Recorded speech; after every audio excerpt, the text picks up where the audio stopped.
working 7 days a week for 12-hour days to get things out on these deadlines. And the studio is saying, oh, no, you can't change the deadline because we have to meet this quarter financial goal or whatever. So all this corporate red tape gets you stuck. And yeah, I can't imagine the chaos of not only do you go from a direct to video, which is a much smaller, lower scale project thing, to saying, oh, by the way, it's going to be a theatrical release. Now it's much bigger. And also we're not upping the release date. So good luck to you.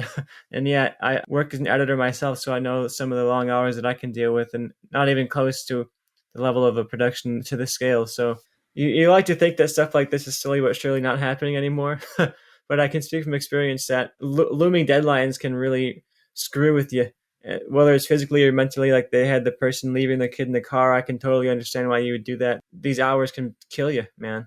I was just listening to Tom Welling. He was the actor who portrayed Clark Kent / Superman on the show Smallville, ran on the WB and the CW from 2001 to 2011.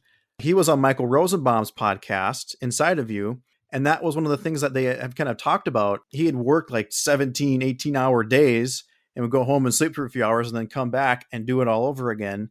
And it got to a point where they actually made him get a ride back home and then back to set because they were worried he was going to die.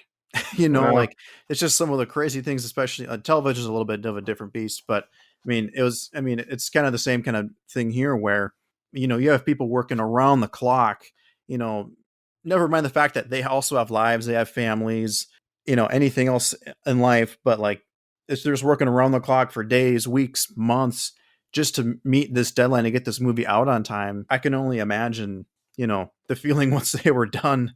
Yeah, I can promise you that most of the box office movie made did not go to the animators who were staying up all night animating that dust we just talked about.